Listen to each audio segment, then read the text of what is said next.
Hey, yo, it's me, Pops Van Marmalade, and you're watching the Comics-Related Madness Network. Huh? So come get some. CromCon. Hey, we want to shout out to our sponsors, Daytona Beach Comic Con. If you are a fan of comic books, if you're a fan of comic book conventions, and if you like meeting comic book creators and getting comics and comic-related stuff, then you need to make your plans to attend Daytona Beach Comic Con. This year's show is September 7th and 8th. Silverline will be there, so you should make your plans to be there too. We'll see you there. If you like comics and find yourself in the Orlando, Florida area, doesn't everyone come to Orlando at some point in time to see the House of Mouse? But when you're here, you need to make it a point to visit Coliseum of Comics, especially the one on East Colonial Drive. They carry Silverline Comics, even a limited edition Coliseum of Comics version of our comics. So, when you go, be sure to ask for Silverline Comics and tell them we sent you. OCD stands for Orlando Collector Deviants. OCD, Steve and Trish, they're a family of geeks who promote geek things, particularly those around the Orlando, Florida area. They're big supporters of Silverline, and we think you should be supporters of theirs too. Go give them some love.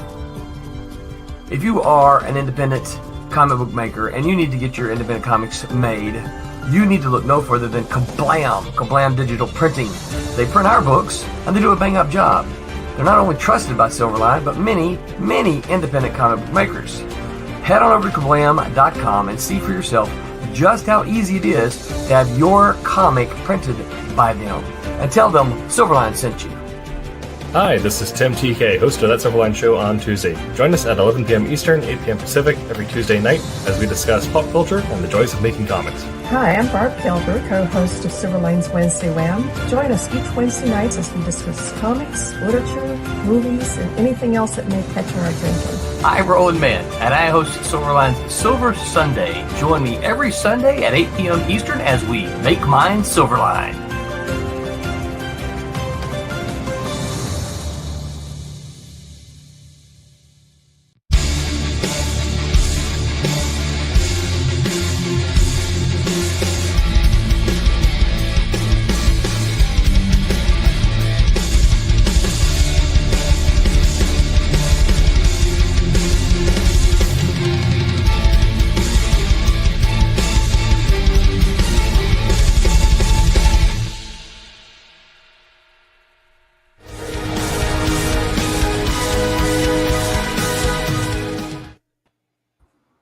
Hello, everyone, and welcome to a Silverline Silver Sunday. This Sunday, November 17th, 2024.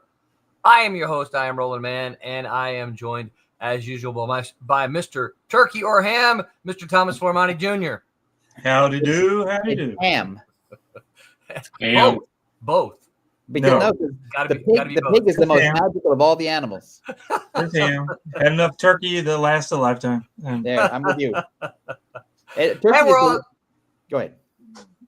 And we're also joined by Mr. Trade Paperback himself, Tom Mason. Hi, everybody. Turkey is the worst of the bird meats. Oh, no. I would rather eat Roadrunner than turkey. No. Turkey is good. No. Oh, my. No, turkey's good. There's nothing wrong with turkey. Ham is way better. Yeah. We don't eat enough ham at my house. Ham is What's bacon. wrong with you guys? I don't know. My wife says that I don't. She says that they come in too big of chunks, and I don't eat it fast enough. Apparently, how can you not eat ham fast enough? Ham? What are you comparing a little bitty ham to a big old monster turkey? What are you talking about? She's crazy. And we're also joined by Mr. Mike W. Belcher, that man in the mask guy. What's up, Mike? Howdy. Not much. Hanging out with my guys. That's right. I can't believe it is already halfway through November. Yeah. That's crazy. I know, right? Slow it down. It seems like it was just July. Someone needs to apply the brakes to Father Time. Yeah. Sooner the better. It ain't working. I don't have much in the way of news. Teen Beetle 3 has gone to print, so we should see that here not too long. I think the last I heard from the printers is he said it was like next up in the queue. So I'm anticipating this week. I'm thinking that I'll try to have it done Wednesday. We'll see. I'm not knowing. Is it maybe I'll be able to, if I can get it Wednesday or Thursday, whatever, that maybe I'll be able to get everything out at least in the mail before Thanksgiving. So you might not get it before Thanksgiving, but it should be out in the hands of the postal system by then. So let's see a comment here. I'm gonna David A. Scooterez says turkey is so boring it will actually put you to sleep. Yes. and ham will pick you right up. Yeah, I'm not sure about that. Hyper Potato says like and subscribe. Kids, share the stream to share the comics love. That's the guy. Thank you, Hyper. You always have our back, and we appreciate it very much. We do have I'll reserve this for closing announcement, but we do have a campaign that's 99% going to start on Tuesday unless something happens. We're going to start a new campaign on Tuesday that will run in November. Excuse me, the rest of November and into December. They're already putting Hyper's already putting list. So today is going to be a fun. No one's gonna fight over these lists, but these are what we're talking about is 5 graphic novels that everyone should have on their bookshelves, and these are the kinds of things that we think this may not be our favorites. It may not be what we think is this is the very best. This should win all the awards, but these are the ones that we think that in general people should read and probably put it on their bookshelf. So it's going to be fun. We did, I should say before we get started, we did kind of, what's the word I'm looking for? We kind of talked about our list before we went live because for the most part, I didn't want any duplicates. I figured we might all put something like Dark Knight Returns on there. And so that's a stupid book. I didn't want us to all show up with the same 5 books or 3 of the same 5 books. So it's a little bit moderated, maybe. Is that the word I'm looking for? Curated. Curated. That's the word. Thank you, Mike. Yeah, leave it to the letter to tell the writer the word. Mike has the best word. Yeah, curated. So it's a bit curated. So we're gonna have fun with this, and because I have no other news, anybody want to dive in? Who wants to go first? I think we should put Tommy on the spot. I'm trying to connect my iPad to the. All right. Well, I can start so my list is going to be way different than you guys' stuff because I forgot that we're supposed to what people would put on their shelf. This is what I would put on my shelf because all of the trades I get. I've got to have a little background story to mine. But of course, books that I get because I want the reference just as much as I want to read them, but more referencey kind of stuff than actual what I think. Really, now a couple of them are things that I wanted. I've mentioned some of them. We had when we talked about some books last week, so a couple of weeks ago. So I have the stuff like. Okay, just start with one. Oh, start with one. Yeah. Okay, well, I'm gonna start with one that I really love. Okay, yeah. Okay, I'm gonna start with one. It's still the I'm trying to get this. I was trying to share my screen. There we go. So it's still I really love the style of this Spider-Man book. Of course, all my stuff's going to be Spider-Man. Tom made a joke the other day about everything that Tom's is going to do with Spider-Man, which he's right for the most part. But this Spider-Man story is what is that? Legend of the what? Is of the Spider-Verse Spider-Man. It's more of a real cartoonier version. Not so much your Peter Parker Spider-Man, even though he's still Peter Parker, but it's not really like your regular Spider-Man story. But it's by Scotty Young. He's the art. So I started picking up the book because I'm a big Scotty Young fan. At least when he was doing this type of stuff, not so much the current stuff that he's doing, but the past stuff that he did, like this when he was doing the Human Torch book, which I was trying to find the trade for that, and I couldn't find it. I've got it someplace. Yeah, I got all the single issues, but I had to go hunt this down. This took me about 2 years to find. Wow. Because I've got several copies of the single, but trying to find it in a trade was hard as heck to try to find. What are you laughing about? I'm laughing at Tom. I said it took 2 years for you to find, and I said, in your house? Yes. No, actually, just in this came out, what, 20 years ago? 10, 15 years ago? No, not that long ago. Really? Because I think so. I think it's been a while. Well, I like Scotty Young because he's very cartoony. Yeah. It's very, very, very cartoony, which goes with the stuff. So that's what drew me to besides it being Spider-Man. Shut up, Tom.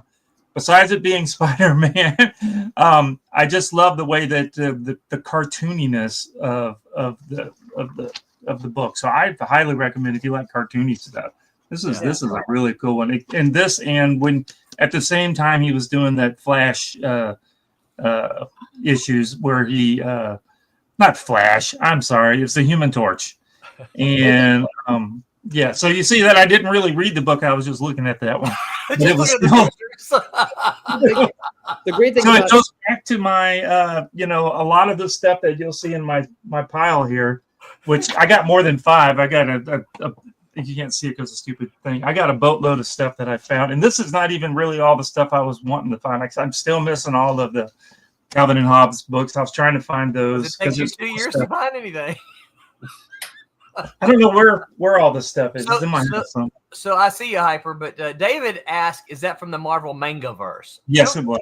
Oh, yes, is it? Okay, yeah. Oh, okay. Yeah. What's cool about Tommy's Choice is a lot of people would go to the easy thing, like, well, you got to have all the Ditko stuff, or you got to have the first 10 issues of Ramita or something, or you got to have all the Gil Kane stuff. It's like no, go right to the new modern thing. If you're looking for a kid or a teenager to jump into a Spider-Man thing, Tommy's Choice makes great sense. Yeah. And all of and this is different than you guys, all the trades that I get, I don't get them, I've got the single issues. I don't go around just picking up trades. I'd rather just have the single issues. That's my thing. Well, I think so. I think if you miss the some of the single issues, the trades are good for you to pick up. Yeah. But the trades I'm picking up are more because I want to study the styles and the art, and so I can because you're picking up flat on your drawing table or on your it's. But you're not picking up trades that you already have the same. So like you don't have the single of those issues, right? Yeah. Oh, I do have this because I didn't want to ruin my books as much as I was looking at the art, because it's like I said, a lot of this stuff was things that I'm trying to study the art and try to incorporate that into my style, which if you actually saw a lot of this, you would go, oh, I see where Thomas stole this and stole that and work this into his style. Maybe not so much the inking, but as far as the penciling and stuff goes. So, as creators, we don't like to say you stole it. We like to say you're influenced by it, right? You're on the G. Whatever. You're influenced. That's right. I'm influenced, if that makes you feel better. I'm aping the style, I think, is what I would say. That's cool. That's my I'm first. drawn to it as an expression of my own work. There you go. Look, he's upside down. He could be whatever way you look at it. He works both directions. Look at that. So. Oh, that's kind of cool. Yeah. It's also a puzzle.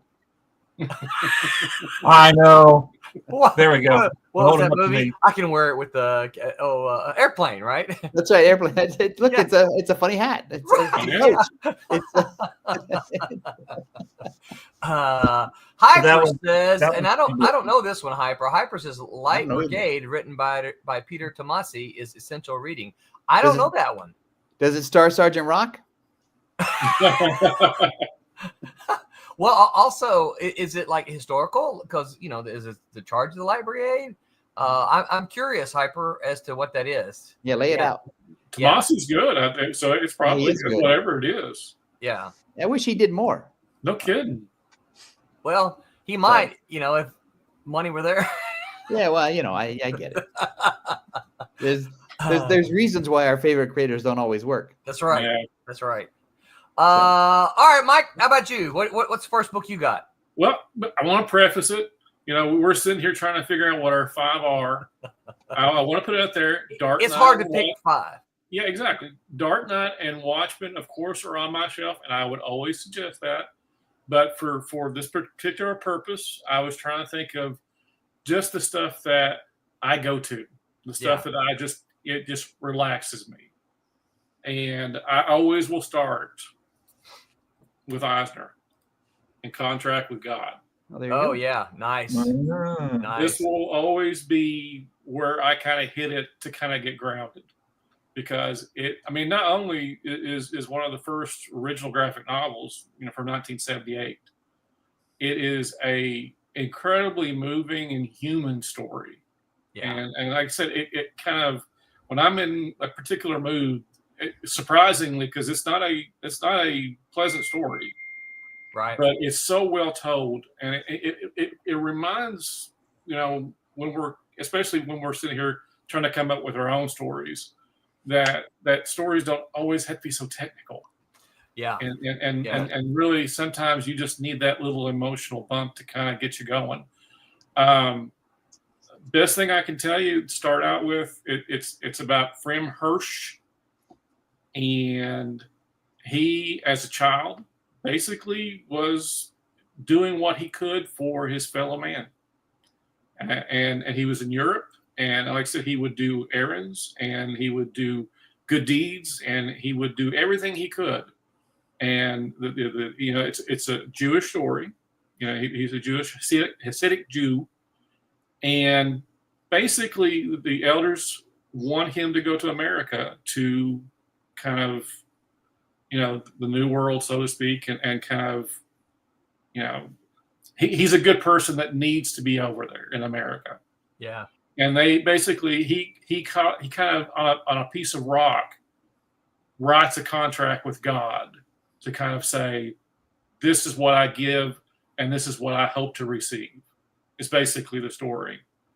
And what ends up is he continues what he does, as he goes to New York, and in a little tenement building, 55 Dropsy Avenue, something Eisner, visited a lot. And during that time, someone leaves a child on his doorstep, and he raises her as his own. And when she's 16, she gets sick and she dies. And he has a conflict of faith, and that really, again, it's not a pleasant story, and anyone with loss, it gets you, and like I said, it's not your traditional comic. Eisner really keeps it loose. That most of the art is, single pages, very emotional. I mean, it really gets across. Trying to give you something. Yeah. It's not flying superheroes. It's not, that highly continuity. It's a sit down read. And it's basically based on Eisner having the same situation. His daughter had leukemia and she passed away at 16 also. And it's him trying to reconcile a lot of feelings that he had at the time. And telling it in story, getting that hurt out on paper. And again, it's just, people acclaim it, but for me, it's a real grounding book. If you are looking for something that you just kind of feel disconnected. I've never sit down and have to read. It's a quick read. Yeah. And like I said, it holds a very special place in my heart. Yeah. I haven't read a lot of Spirit, but one of the things I found in reading the Spirit is those stories were very real. Oh, yeah. And had there been a good, there's a ton of collections of Spirit, but I just kind of felt like a contract. As much as I love the Spirit. Yeah. It's a grounded, it's a story that could have been, Eisner developed it basically without a mask. And the syndicate basically made him put a mask on it. So it was a human story. And that's what Eisner, every one of his stories, it's a touchstone. But, there's an emotion that you can tap into with everything he tells, and it's just like I said, everything begins and ends with Eisner for me at least. Yeah. The thing, Well, and there are a lot of people who, and I don't know how accurate this is, but there are a lot that say that that's the first to be a graphic novel, because it was 1978. 1978. Yeah, Marvel did their line of graphic novels in the early 80s, but there are a lot of people who contend, and again, if there are fighting forces like Lee Kirby stuff, I'm not taking sides. No, it's just this is a thing that I've heard a lot, is that this was the very first to call itself a graphic novel. Yeah, I mean, like I said, it reads like a comic and it reads like a book. It is that perfect marriage. But like I said, it's unrestrained. There's no, with the Lee and Kirby or any Marvel, DC, any kind of book with the panels, and there's rigidness to it sometimes. You see masterworks, but it's such a loose story of creativity.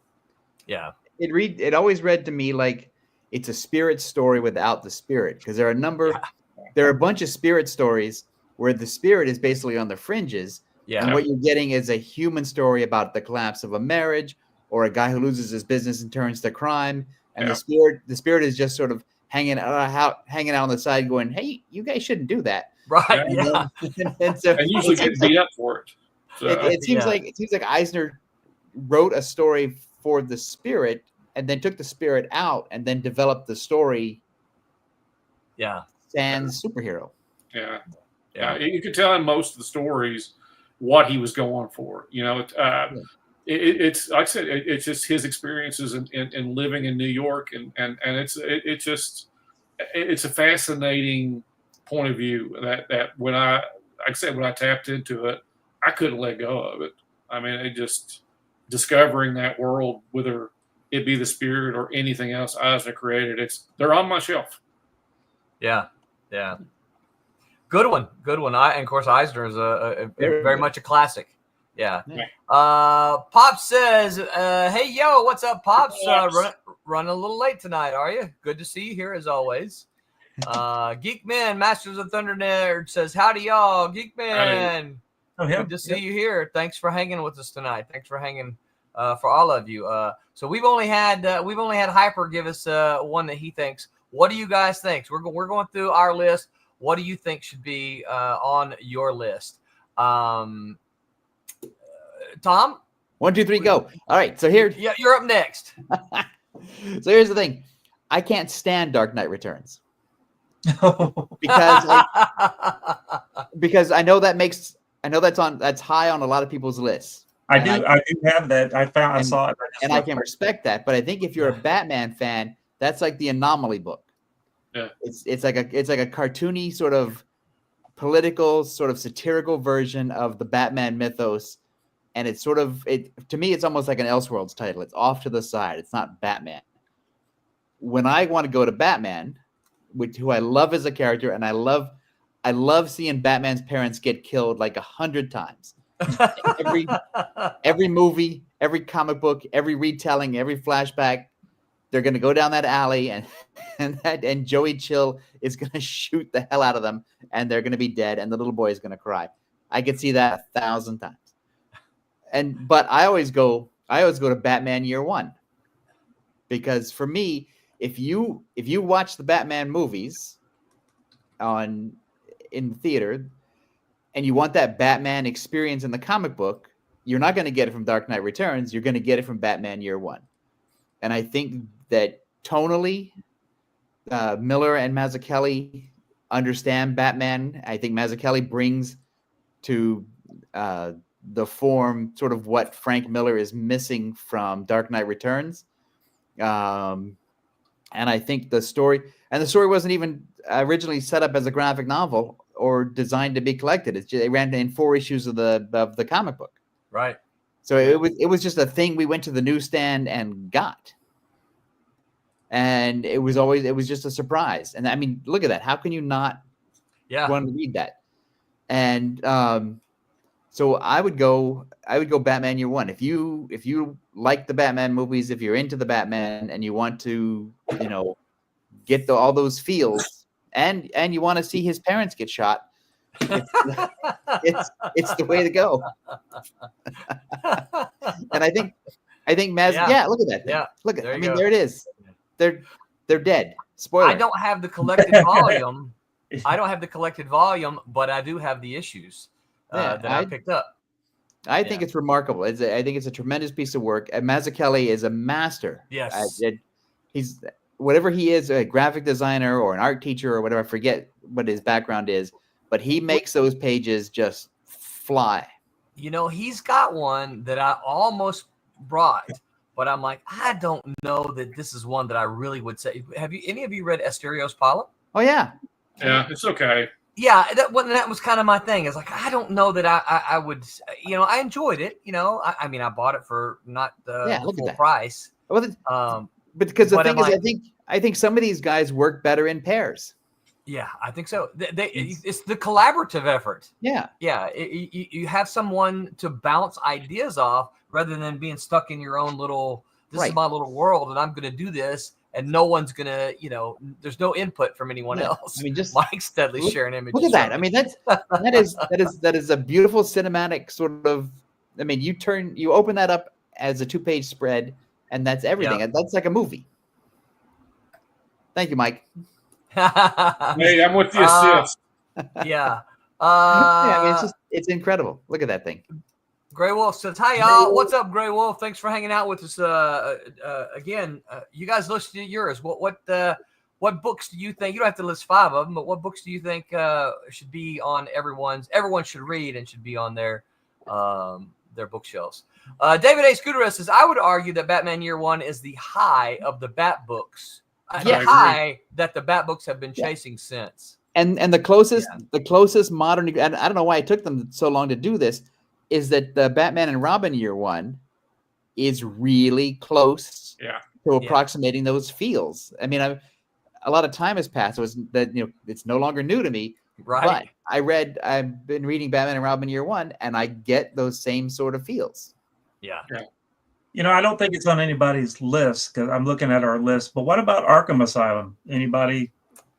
I saw that one in my stack, and I was going to bring it. For me, because I'm cranky, Arkham Asylum is too inside baseball. I'm not a big Morrison fan. It's got to be. I don't get it. Yeah. You need to read like 50 Batman comics or see all the Batman movies before you get Arkham Asylum. Yeah, on my runner-up list, Mike mentioned, I had Batman Hush. That's a good one too. Yeah, it is a good one. But it's an anomaly because it's sort of it's like the trick book as opposed to the Batman Mythos book. Right. Yeah. Long Halloween's good too. Long Halloween is yes, another Long one Halloween like is very that. good. Yeah. But yeah, I think a trick book. I like that term. Yeah, I think it's a trick book.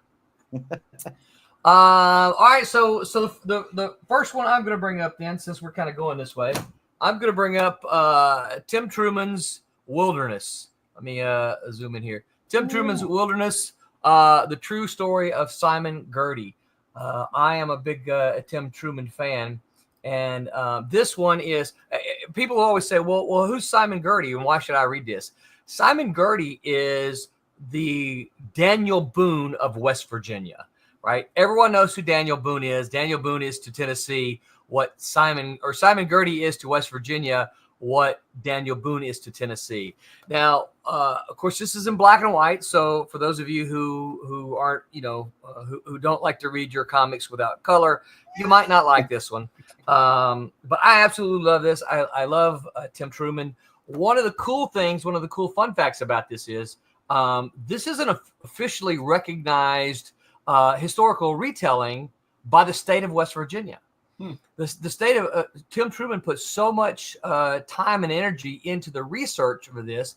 The state of West Virginia said, "Hey, that's pretty spot on. We're going to recognize this as an official retelling." Or I don't know the exact wording to it. Someone out there might know it more than me, but it's officially recognized by the state of West Virginia as a historical telling of Simon Gerty. So this is one of those that obviously it's Americana. It's early American history. It's Tim Truman. It's good stuff, and I highly recommend this thing. I have read it multiple times. Just good stuff. Good comic storytelling. Let's see if I can find some. I mean, this is just. See, I would argue that you don't need color because it's Tim Truman. Exactly. Well, no, I agree. But there are some people. I mean, we still encounter some of those people who won't read comics without. Yeah, they're the same people that won't watch old movies. Yeah, I mean, look at that panel right there. Yeah, he's terrific. I wish he worked more. I do too. When did that come out? Let me see the date on this here. I honestly never heard of it. So really, oh my goodness. This is 1992. I'm intrigued now. Wow, Tom, you've never heard of this? I was in a different world then. I was drunk. Wow. I've only heard of it because Roland keeps trying to get me to read it. Yeah, 1992. Also, I think he needed an agent because his name is terrible. Simon Gertie. Simon Gertie. Like Daniel Boone had a TV show and a song and all this other stuff because Daniel Boone rhymes with a lot of stuff. But Simon Gertie. And Daniel Boone was a man. That's right. He's a real man. And so I think there's no. I mean, Simon Gertie is what? Simon Gertie is dirty. That's all you get. Yeah, I don't know. Let's see here. It just says The Renegades, the true story of Simon Gertie, The Renegades. So, I don't know. There's a similar book that the underground cartoonist Jack Jackson did called Los Tejanos, which is a historical Texas book. Really? Yeah. About Juan Seguin, I think is how you pronounce it. Another great book, all in black and white. Yeah. Very cool. I know that I know all you guys know him, Wayne Van Zandt. He does a lot of historical books, of which I wish more people were fans of the work that he did, because I like a lot of the stuff he does a lot of World War II stuff, but it's still pretty good. Unless you get affiliated with an organization or some sort of tourist site or something, it's hard to sell a historical thing. Yes, it is. Yeah. And as some, I won't mention any names, but some people that we know, historical associations don't want historical fiction. They want history, right? So you can't make up your steampunk Civil War story and sell it to the battlefield park at Shiloh because they don't want it. Because also that's make-believe. Right? Also, you can't have fun with the facts and turn the facts into a story. It has to be as dry as a caption on a photograph. It's got to be, it's not. That's true. No, we could be. I mean, because the thing is, the more you read about these people, the men and the women, and the people of color and the different groups, whatever, they did some fascinating stuff that would, if we took some of the dryness out of it, it would be cool. History doesn't have to be like school. No, yeah. I think David's been reading your list, Tom. David A's Goodrich says Justice League, New Frontier, and American Flag Volume 1. New Frontier is the Darwin Cook thing, right? Yeah. That's he's been reading the list because that's on Mike's list. So all right, we'll just go now in reverse order. So Tom, what's your second choice? So my second one is the one that I always bring up. I brought this up when Roland was on vacation a couple weeks ago. Is Howard Chaykin's American Flag, because I think for a couple of reasons. One is personal, is that I was sort of out of comics because I had quote unquote I'd grown up. And I discovered that I needed a job and I needed to date women and I needed to go out and have fun. And I'd sort of stopped reading comics. And then I was working as the art director for Amazing Heroes. And Mike Gold, who was the editor at First Comics, sent over the photocopies of American Flag #1 so we could review it and possibly consider it for a cover feature and possibly interview Howard Chaykin. And so I read it from cheesy old black and white photocopies, like an old fashioned Amish person, and it just blew me away. It was so fun. It was so funny. It took pop culture stuff and sort of ripped it apart and rebuilt it. It imagined a future, 40 years hence or 30 years hence or whatever, where all the things we've been seeing, where sort of pop culture, corporate control, news media, and politics all just become one giant ball of stuff. And he had fun with it, and it was sexy. The dialogue was snappy. Nobody drew women in garters better, I think, than Howard Chaykin. That's right. And and it was also the first time, and maybe our resident letter Mike can appreciate this. It was one of the first times I really started to see lettering as part of the storytelling elements. Interesting. It was more than just, to me, Ken Bruzenak did more than just word balloons and captions. He was incorporating sound effects and the stems of the word balloons and how the balloons all hung together, and they became part of the design of the page. And for the first time, I thought, well, I think comics could work this way now. And so it really changed the way I saw how comics were made or could be made. And then it also made me laugh. So I'm all in. I think the first 12 issues, if you can find the collection, I think the first 12 issues form an amazing arc of 200 some odd pages. And, you'll either love it or you'll hate it. I love it. I need to pick up the collected edition, because I have my comics are spotty. I don't have all of them. Right. And I think that was because I don't remember, that was so long ago. I just think that's because my comic shop. And here's my tell. I have the hardcover collection on my bookshelf. When I go to a comic convention and I go in the dollar box and I see one, I buy it because I want to read it right that minute. Yeah. So I have like 4 copies of American Flag #6. That sounds like the more you take off the market, the more they're worth. More valuable they go. Yeah, that sounds like a stream that we have to do. What do you buy, no matter what? Yeah, that probably is its own. Yeah, that'd be a good one. All right, that's a good one. All right, Mike, you next. Well, I'm then I'll say American Flag I'm going to 6. reorder because what David said, New Frontier. So I'm going to go ahead and jump to New Frontier without knocking all my books over. We have, of course, this is the absolute edition. I have the issues, I have the trade, and then I had to get this oversized book because, well, it was Darwin Cook's art. I mean, this deserves this kind of treatment because it is just absolute beauty. And this is comics. This is mainstream comics, I should say, but anybody could enjoy it. Indie comics, no matter what comics you're into, this has so much imagination. It is his own thing. There's no continuity that is connected to anything else that DC did, other than the fact that he took, we talked, a couple weeks ago on what it would do if we ran DC or Marvel. Yeah. And I said, I would just basically not focus on a particular continuity, but I would focus on what you understood about the characters. And that's what Darwin did with this book. It takes place in the 50s.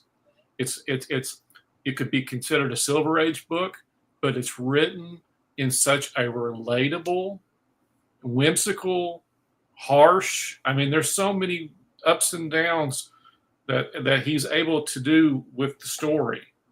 And you just can't ignore the beauty of some of this. Yeah, it is so striking in its simplicity. Yeah. But the story isn't. I mean, it really, and it doesn't ignore any of the characters' origins. It tells you what you need to do to get through the story, but it focuses on the magic of the heroes. Yeah. And not just heroes, the regular people, the losers, the World War II stories. I mean, it is just being an old guy, I would have never thought that I would have picked a newer story to put on my list. Yeah. But this is one of my favorite stories of any, like I said, any incarnation of a lot of these characters of the Flash or Green Lantern, Superman or Wonder Woman. Wonder Woman towers over all the heroes in this book. She's a true Amazon, the way Darwin, portrays her, and like I said, it's just beauty. It from top to bottom. The story again is easy digestible if you just know just a little tad bit about the DC characters, and even if you don't, you're explained. Yeah. Just you're shown and you're not told. We always tell when we're making our stories, show, don't tell. It's a visual medium, and Darwin, this is a masterpiece, and we lost him too early. Yeah. It's such a shame, and a lot of people say he came from animation, but no, he came from comics, and he had to go through animation to be able to be doing comics. He started out, trying to get into DC in the 80s, and then he had to go the animation way of Bruce Timm and kind of adopted that style. And then when he came to the comics in the early 2000s, he never looked back. I mean, like I said, it's mastercraft. And New Frontier, again, if you want a Justice League story, the New Frontier will never fail you, ever. Nice. Also, the great thing about New Frontier is you don't have to read like 1,000 other things. Nope. To get into it. You can just pick it up and 1, 2, 3 go. You were into that world. I mean, you can honestly just be a part of it. I mean, it just, again, and just looking through this, there's not a page here that doesn't get your attention. And this one right here, being a Justice Society fan as I am. Yeah. Look at that. There's Wildcat Ted Grant. I mean, beating Muhammad Ali, Cassius Clay at the time. I mean, just the emotion and the beauty of the art is just, what can you say? Yeah. It's also the first time I really understood what Wildcat could be as a character. Yeah. Because they have their times and places. A lot of these characters were created for certain eras, and they don't fit in others. Right. To be honest, they don't. I mean, and they're shoehorned a lot. I mean, don't get me wrong. I don't mind the elder Justice Society being, responsible, examples to the modern age, but they work better in the 40s, where they were created, because they're you understand them better. Yeah. A couple comments here. Let's see. Geekmen says, agreed on Dark Knight Returns. It feels more like Elseworlds, but I do dig it. Yeah. I mean, I dig it too, but I'm going to make fun of it. David H. Gutierrez says, I was 12 when I discovered American Flag, and it was the first comic that made me say, wow, you can do that? You can allow your characters to banter? Yeah. Yeah. Agent Koepp says, what's up? Hey, at least Agent, you're here before we're closing out. Good to have you here. Nicholas Gear says Frank Miller's Daredevil, The Death of Superman, Nightfall, Craven's Last Hunt, which I think is one of the all-time best Spider-Man stories. Blue and Gold, Blue Beetle, and Booster. those are some good ones there. Yeah, those are good. Craven's a read. Yes, yeah, it is. I think aside from the death of Gwen Stacy, I think that was one of the first Spider-Man stories that really kind of, moved me emotionally, going, wow, that's powerful. The death of Gwen Stacy did, of course, because, who wasn't in love with Gwen Stacy? Yeah. Because you were a child when it came out, and it's your first comic book character that really croaked. Yes. Yeah. Yeah. And kind of stayed dead. Yeah. She was dead for a long time, so yeah. David A. Scudero says, I would recommend Dan Panosian's Slots to you, Mike Belcher. That's a good one. I don't know that one. The thing about Dan Panosian's Slots is first of all, Panosian's great. Yes. He posts his stuff on Facebook all the time, and it's beautiful. He's a really good storyteller, and he wrote Slots, and Slots is basically a sort of a loser crime story about a boxer in Las Vegas. And if you think, oh no, I'm not going to read a comic book about a boxer in Las Vegas. That sounds terrible. It's like, no. it's great. It's like a movie, and it's I don't want to say heartfelt because it's a crime story, but it's heartfelt, and you feel for the guy and what he has to go through. It's still a crime story. I recommend it too. I'll check it out. Yeah. All right, Tommy. Human Tommy, you're up next. You got the All next right. one. Well, What's your second choice? Y'all are going with really great stuff, cool stuff, and I'm just gonna go this way all of a sudden. So on my shelves, y'all know, everybody should know by now, I'm a big horror person. I like zombies. So I still think is one of the better zombie books out right now is still maybe not the current Walking Dead stuff because it's gone way off the thing. But anyway, the Walking Dead. Walking Dead. Oh man, the stupid thing. There we go. Maybe if I do this. There you go.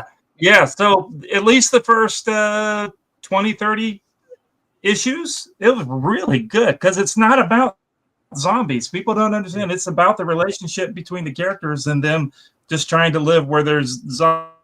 The zombies just happen to be, you could substitute zombies for, alien monsters or whatever kind of monster you want. It doesn't really have to do with the zombies. It has to do with the people, the characters and stuff. And Renee was like, why are you reading this? You got another stupid zombie. And so I had her start to read it a little bit. She goes, you're right. This has nothing to do with zombies. It has to do with the characters and the dad and Rick and Carl and all of the characters trying to live in that kind of environment. And I really enjoyed it a lot. So I think I don't want to go too much detail because you guys are y'all's books that y'all have come up with are really good. But I still, for me, it's a good book.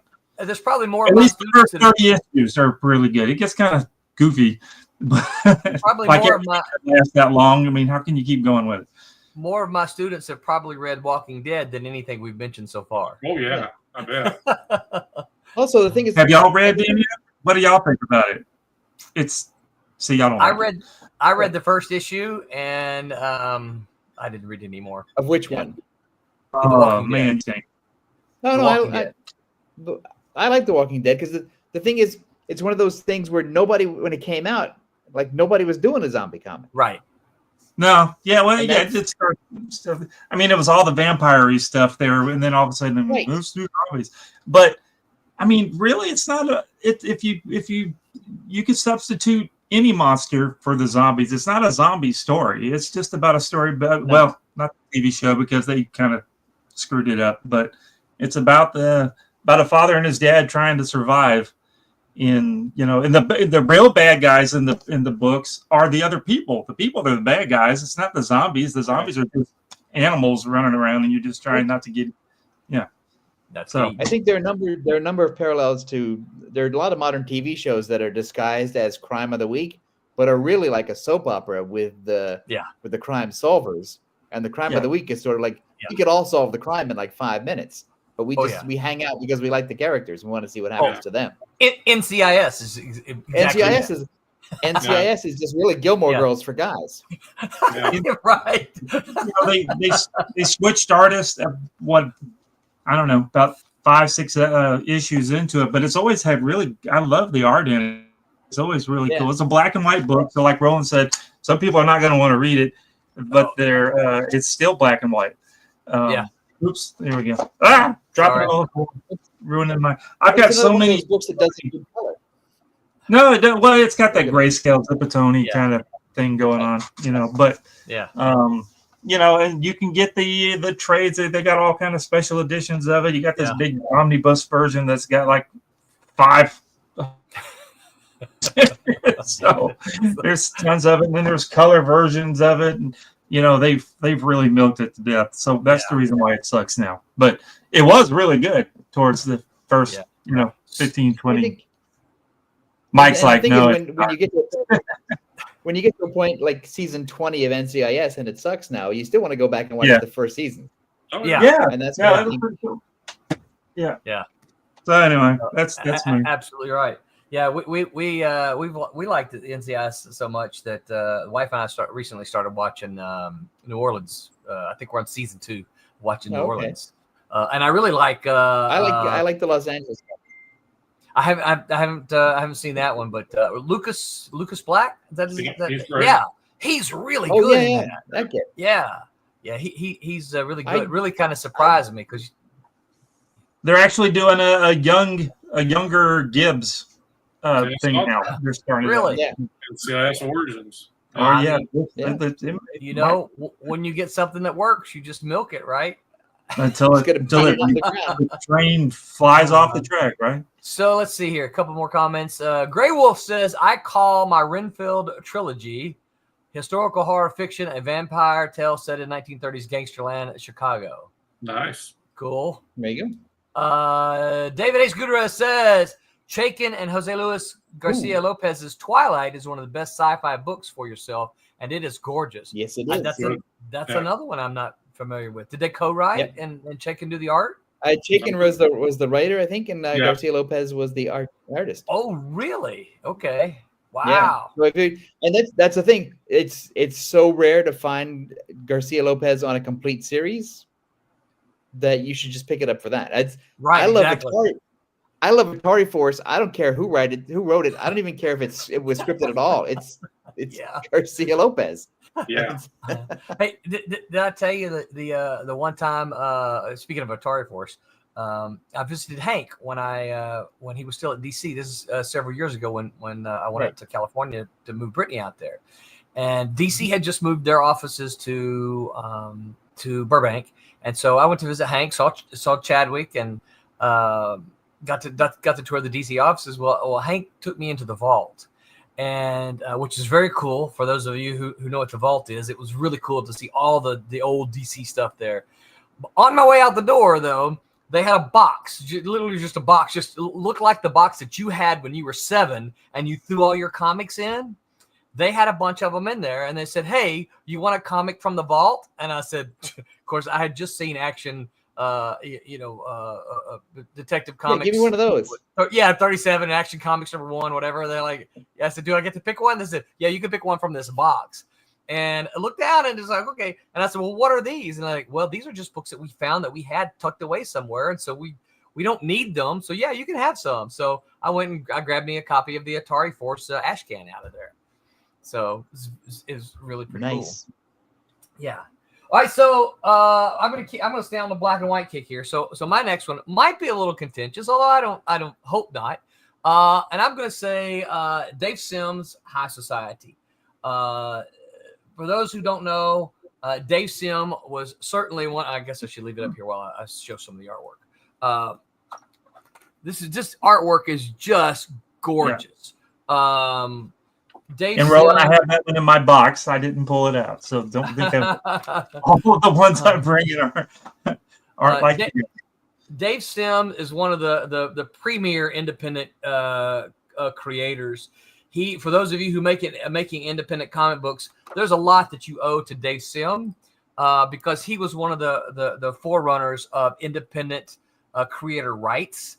And this dates back to the late 70s. Now, I chose High Society because the first volume is good, but the first, 3, 4, 5, 6 issues. This is like issues 26 through 50.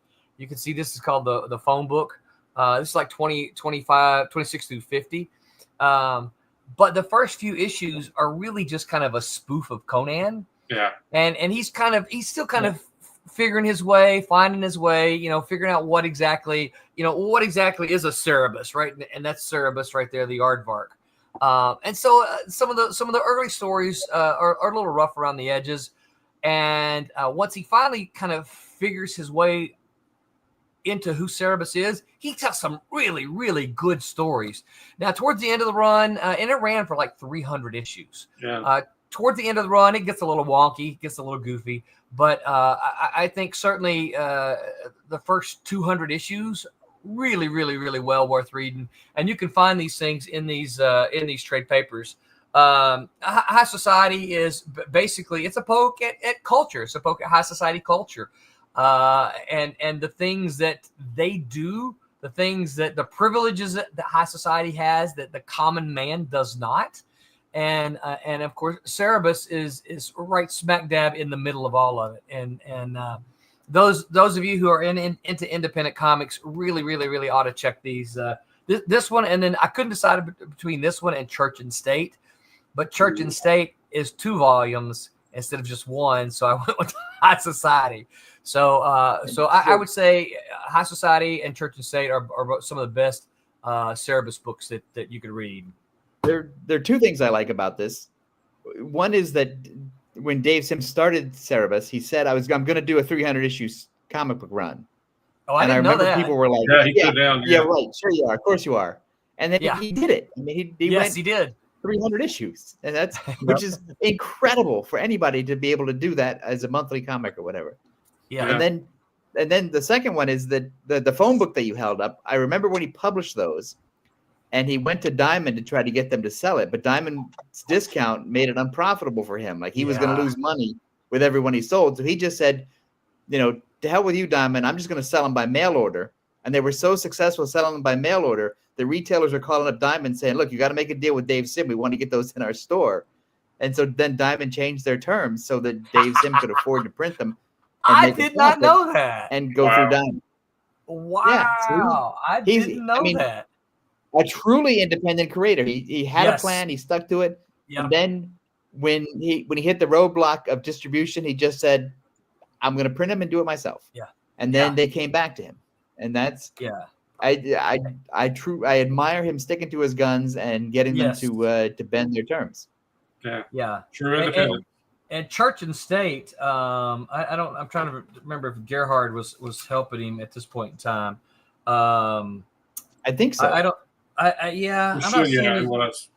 I'm not seeing his, because the background started to get really cool. Oh my gosh, beautiful! Yeah, just once Gerhard came on. Yes. And so I'm going to say he probably, I don't know. I'm not seeing his name in this one at all. And of course, the backgrounds then kind of look like this in this one. Right. Yeah. Yeah. So it's still a good book. It's just that when Gerhard comes on to do the backgrounds, they just become beautiful. You're just like, wow. Yeah. You get caught up a lot of times just looking at the intricacies and the details of the background. So yeah, good stuff. Also, we should point out that it's a great human story about a talking aardvark. It is. All the characters in the story are humans, but he is an aardvark. Because Mike is talking about a really human, grounded story based on Jewish faith. And then Roland's got, I got to talk an aardvark with a sword. I mean, it's really the two ends of comics. You think about it. It's this great human story on one hand, and then on the other hand, it's aardvark with a sword. Yep. Yeah. Now, many people who know Dave Sim say basically Sim was Cerebus, as far as the personality and he was speaking through Cerebus quite literally. Yeah. I don't know him well enough to make that claim. I've met him a couple of times, but I don't know him to make that claim. So I don't know. Well, that's the thing too, is we over the years we all meet a lot of people, but we don't really know them. Right. Yeah. Yeah. Agent Cub says Aaron Lopresti's Wraith of God is probably the most fun book I've read in a long time. Lopresti's he's a friend of the show and he's a fantastic storyteller. Yeah, and with another guy who broke into comics as an artist and then worked his way back into writing.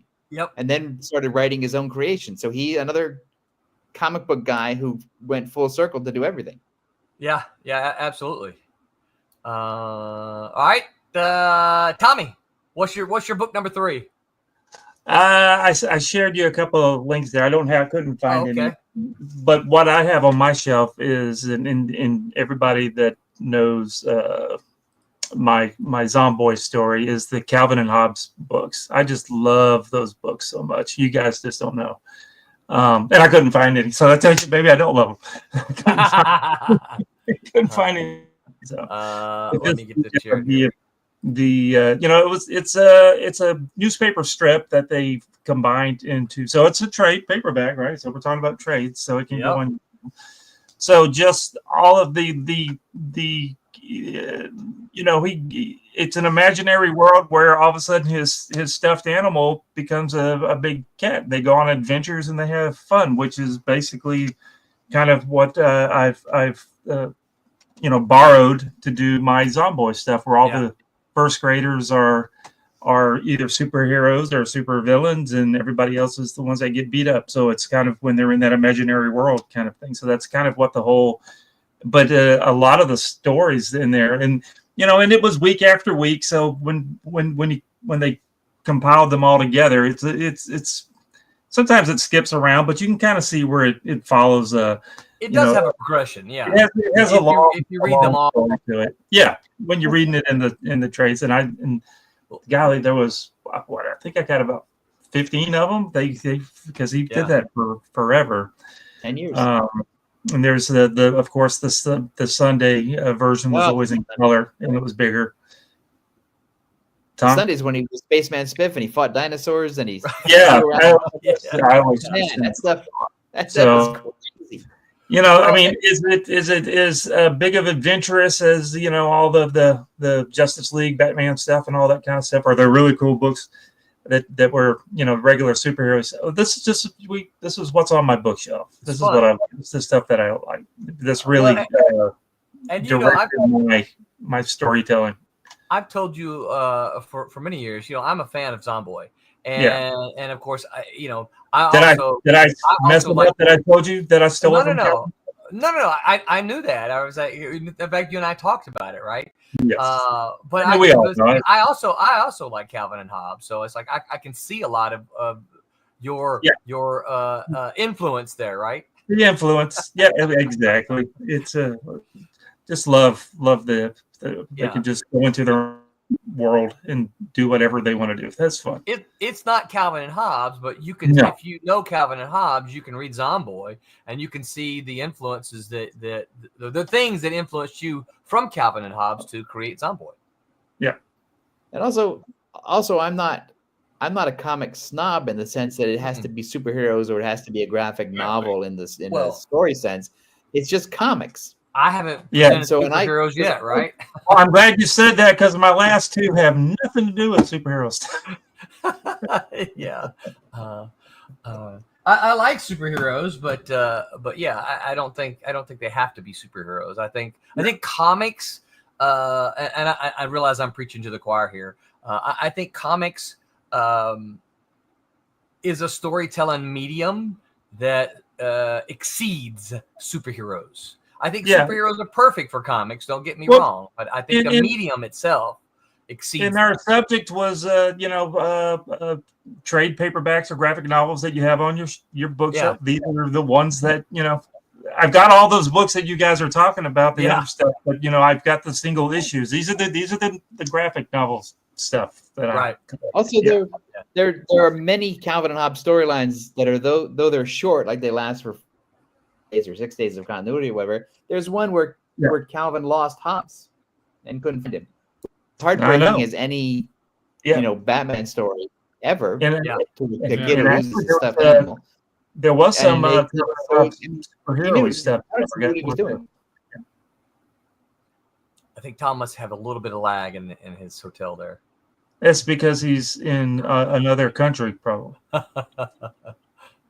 Besides Canada. He looks like he might have frozen on us now. Oh, there he is. You back, Tom? I like that smile. That's a good one. Freeze. Where's my screenshot button, right? Okay, he's blinking again, so he's moving. Can you hear us, Tom? Who? You. Yeah, I can hear you. Okay. You froze on us there for a few minutes. Did I? Tom's like, I felt fine. Tom's like, I was having a conversation. I was ready to go. Oh, well, I'm here must be streaming through Netflix. Oh, I'm here at the Hotel Tarantino, and it's always not as good a connection as it should be. As long as he doesn't turn around from the camera, we'll be okay. That's right. All right, Mike. What's your next one? We'll go for this one. Grendel. Of course. Deed. I would be disappointed if you didn't have a Grendel. I had to go there.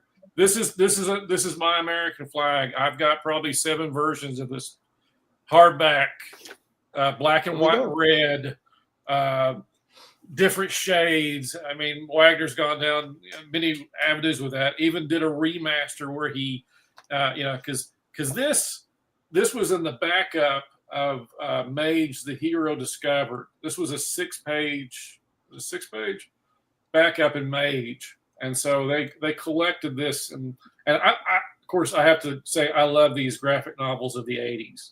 Right. I'm a huge fan of these magazine size graphic novels, but this was a collection, but it is its own thing, and basically it is a prose with illustrations that are like comics. It's you have prose, but basically there's no word balloons, there's no thought balloons, there's no anything, because this is this basically is a biography of Hunter Rose, also known as Grendel.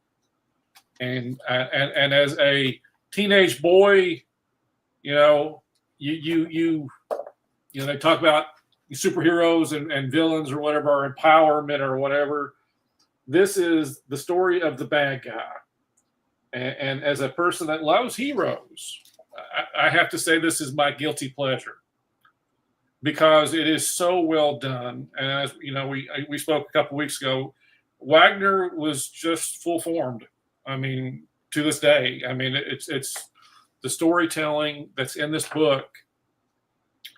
When he announced his remaster, he was talking about how this book was only 37 pages, and it doesn't read like 37 pages. It is a very succinct and to the point. It feels like a biography. I mean, like I said, it's written from the point of view of the quote unquote granddaughter of Grendel. And basically it's just a retelling of his diary. And it's basically his rise to power as a crime boss and his eventual fall from the one thing that he ignored, which was his own humanity. Because he adopts a little girl that he dotes on and loves, but the reason he adopted her is because he kills her uncle. And of course, he keeps that from her. And the great part of the story is the villain is undone by a deed. And the deed it comes back at him because she finds out and she maneuvers events that leads to his death. And like I said, Wagner's been able to resuscitate this character and keep it very vital. Yeah. Over 40 years. Yeah. I mean, it's amazing the progression that he goes with. And again, this is, like I said, it's 37 pages.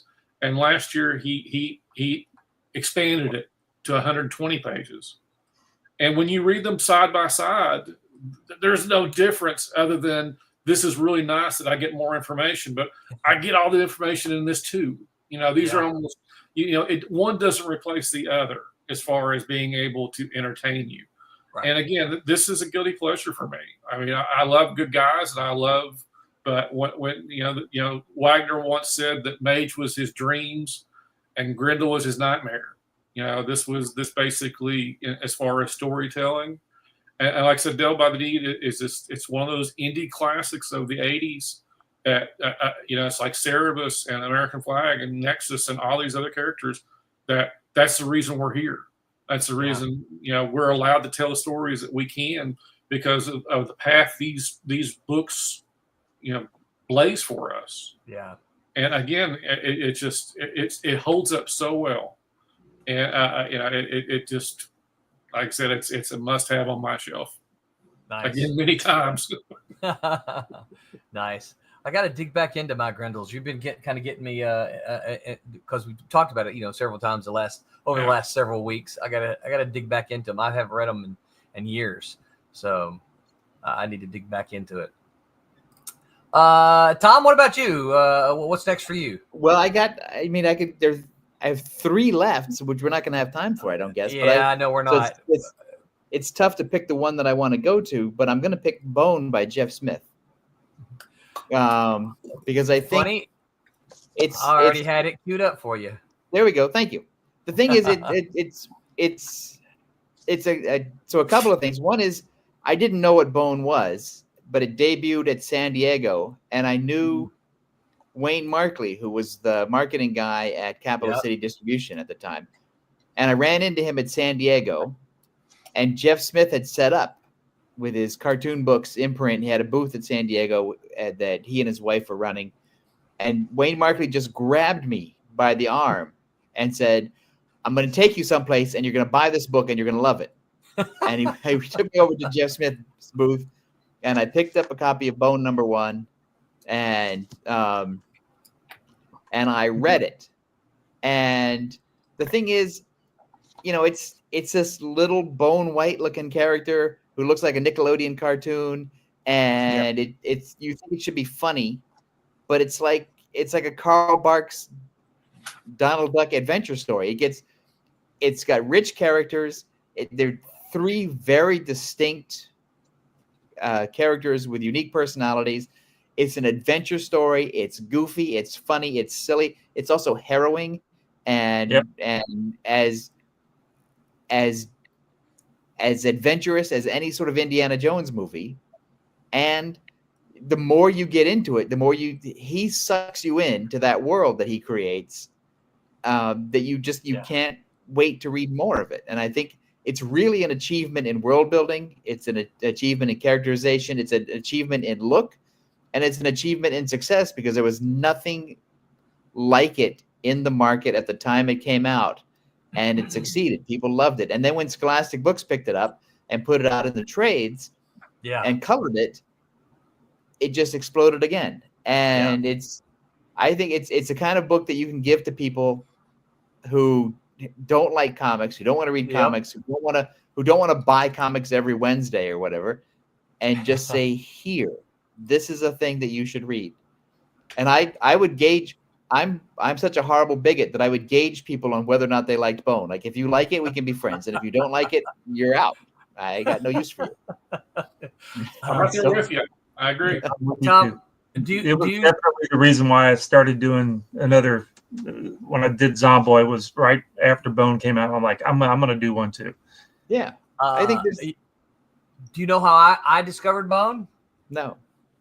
Tom Mason walked up to me at San Diego Comic-Con and held a book up to me. He goes, "You got to go get this." Yeah. and I went and got it because Tom Mason said go get it. So I went and got it. It's a huge word of mouth book, and it grew. And also, at that same convention, because I knew Wayne Markley, I went to dinner, and Wayne Markley had an expense account from Capital City, and he would always take people out to dinner. I went to dinner with Wayne, and Jeff Smith happened to be part of the dinner party or whatever, and he could not have been a nicer guy. Like He always seemed to be a great guy. He's a comic creator who created this whole thing, and then when you meet him, he is a nice guy. And it's like, okay, that's it. I'm in. Here's my money. You deserve my money. Yeah. Yeah. All the money. You know those memes where all the money. There you go. All the money. Yeah, all the money. Take my why? I mean, what is the Little Rascals meme where Darla's just throwing the money out the window? Yeah. Take my money. Yeah. Little Rascals. I gotta say there's something no reason. I am watching our ticker right here, and if we get one more viewer here before we shut off, we'll reach a new high for us. We have 99 viewers right now. Oh, 99. So all of you watching, thank you so much for hanging out with us.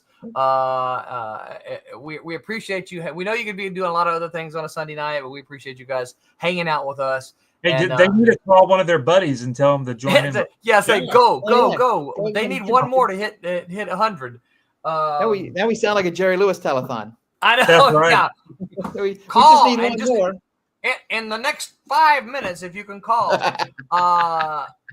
Well, all right. So we're running out of time, but I guess I'll be we got 3 in a piece, right? Once I get mine.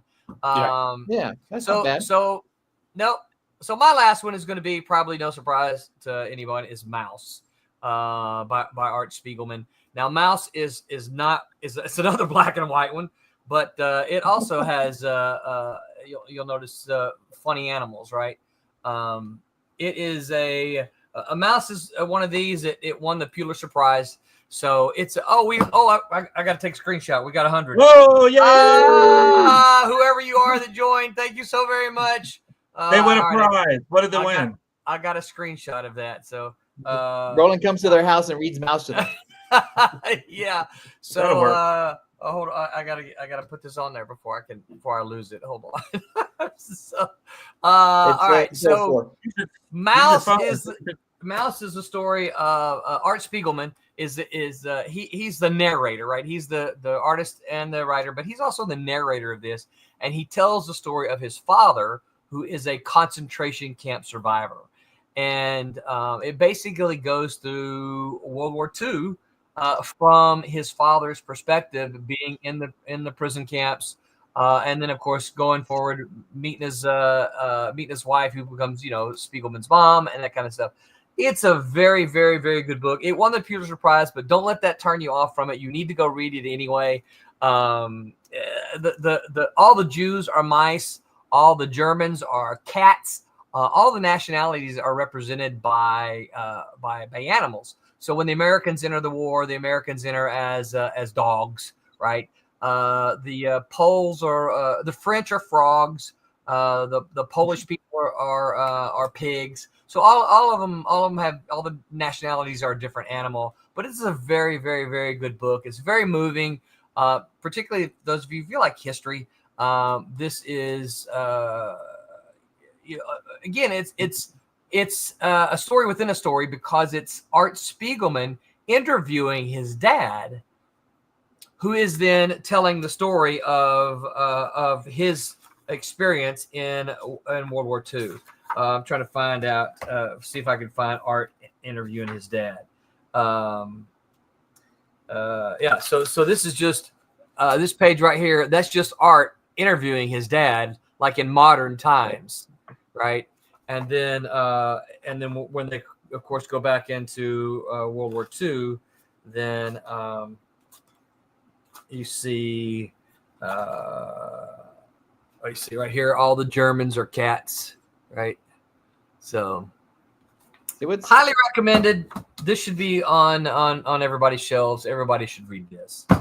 What's great about this is that one of your first books was the Talking Aardvark, and now you've got the war told through cats and mice, and then you created a comic book called Cat and Mouse. So there's going on in your head. I never made the connection, but yeah, works for me. Mike, I understand, because a lot of his work is grounded. A lot of his favorites are grounded in the human story, and his work is grounded in the human story. So it's easy. And then he has his Dirty Weekend in Las Vegas with Grendel, and so yeah. Well, this was fun. We may do this again and call it books we didn't get to. Right. This was a lot of fun.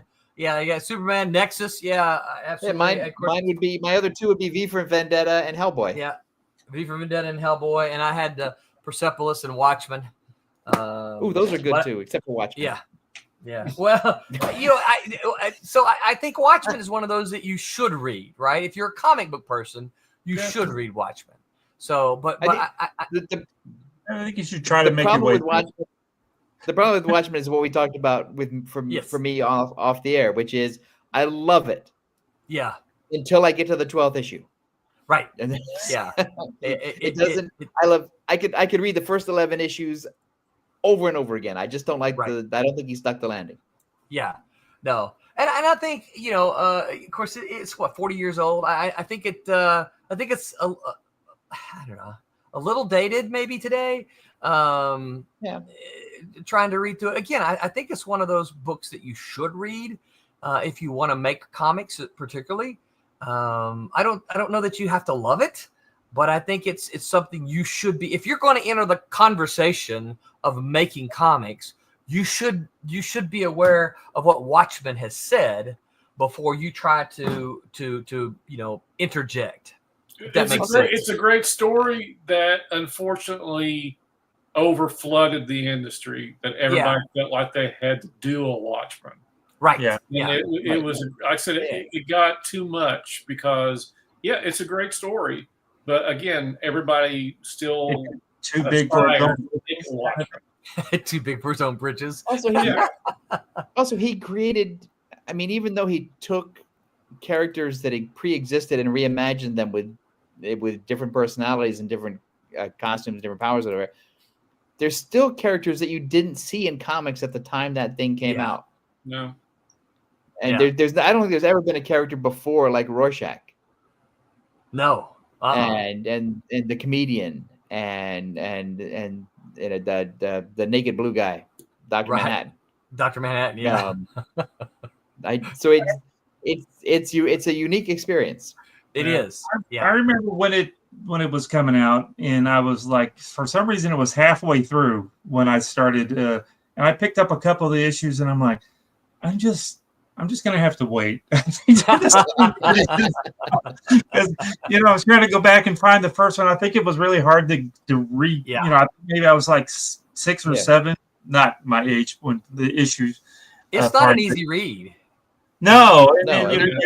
You pick up like issue 7 or whatever, and you're like, people are loving this. Why? The thing is like Jim Shooter always used to say that, the first issue of the issue of anybody's comic is their first issue or whatever.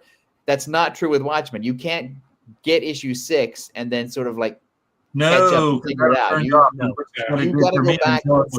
It's in order. You got to. And I couldn't get the first couple of copies of the. And I was like, I'm just gonna have to. I'm sure they'll make this into a trade, and then Tommy, you know who recommended Watchmen to me? Barry. Oh, did he really? Yeah, he sure did. He said, hey man, I know that of course I didn't read a whole lot of DC. He goes, hey, I know you don't read a whole lot of DC, but you need to go get this. God, they printed that thing so many times now. You can actually find them in the $5 bins. You can. Well, the funny thing about it is, smaller Scholastic Brookside version. Really? Yeah. Oh my goodness, that print must be tiny though. Yeah, I mean, it's for old people like me. It's terrible because it's. You're right. I don't know if I want the oversized one. You should at least read it once just to get through. I think I had to start it because I was so not wanting to read it when I finally got the trade. I think I borrowed somebody's. It took me like a month of starting it at the beginning over and over to make myself read the thing because it was like I just don't want to like it. So I just don't want to like it. And then finally I'm like, I do like this. This is okay. The other thing about Watchmen is it stands alone. You don't have to have a lot of continuity going in, right. And you don't have to. Yeah. It starts and stops with itself. Yeah. You don't need all of the years and years and years of DC history to understand anything, or Marvel. You need to know how to read a comic book, and you can get through it. I think the artwork by Gibbons is really phenomenal. I think that he's one of those British guys, but he still tells an American story. Yeah. Golly, it kept going on, and you get to see everybody with the little pin with the little bullet hole in the thing, and you're like, what? I don't get it. I'm missing something. They were all wearing the little smiley faces with the blood. Yeah, and you're like, I don't get it. As an old school marketing guy like myself, though, I envy that. I wish I could have created a comic book character or any kind of character that had that kind of impact where people were wearing a button based on my thing. Right. Yeah. Yep. Yeah, absolutely. All right, guys. Well, it was fun. Any closing comments before we get out of here? No, this was fun. I enjoyed this. We should do something like this again. Yeah. Good. Read more comics. We will. All right, on Tuesday, that Silverline show on Tuesday, going to be Thankful for Comics. As we come up to Thanksgiving, the crew talks about what they're thankful for in the comics industry. Also, on Tuesday, going to be a bit of a launch party for Beyond the Stars #4 campaign. So those of you who are waiting for Beyond the Stars #4, it is almost done. Almost. But it will be done. I was supposed to be showing you the cover that I was inking, and I couldn't get my iPad to work. That's all right. It'll be done by the time the campaign ends for sure. So tune in for that one as they talk about Thankful for Comics and launching of Beyond the Stars #4. Wednesday, the Wednesday Whammer is going to talk about the importance of smaller comic companies, how smaller publishers play an important role in the industry. I like the sound of that one. Next week, you guys ready for this one? No. Build-A-Bear Workshop? Yeah. No. Build-A-Hero Workshop.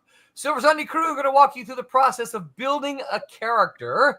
Come take a peek behind the curtain to see how it's done. So we are going to, and my idea is that we're gonna come up with a list of things, and each of us, Roberta too, if she's here, are going to build a character live on the air.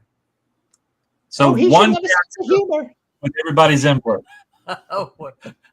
Yeah, of course, with your editorial board. and then right he's here. going to be the next Silverline book. Yeah. Well, you never know what we'll come up with. I heard Wednesday created a character, and they're like, we're going to do this for Silverline. And I'm like, no, maybe not. They're not listening. We should open it. We should. Are you amenable to opening it up to have the audience weigh in and give us some? Absolutely. Give us some things they'd like to Absolutely. see? Yes, absolutely. Yeah, I think that would be fun. Yeah, like I said, it's those of you who remember the Build-A-Bear workshops, right? You went in and you built your own bear. So it's kind of what we'll do is we'll do that. However many of us are on here. If Roberta's here, that'll be five of us. We'll build 5 characters. Absolutely have input from Agent Koepp, from David Ace Gutierrez, from Grey Wolf, from Hyper Potato, from anyone who wants to hang out with us next Sunday. But that's what we'll do next Sunday. I think while we're doing it, Mike could be sketching it. Oh, Mike's like, put me on the spot. don't put him on the spot like that. Come on now. He's like, oh, I already feel like my stomach is hurting. I may not be here. Yeah. Send out the NDA. all right. There we go. Well, it was a lot of fun. Thanks everyone for hanging out with us. And remember to always make mine Silverline. Good night, everyone. Hey, I'm G-Rod. Make mine Silverline. You heard it.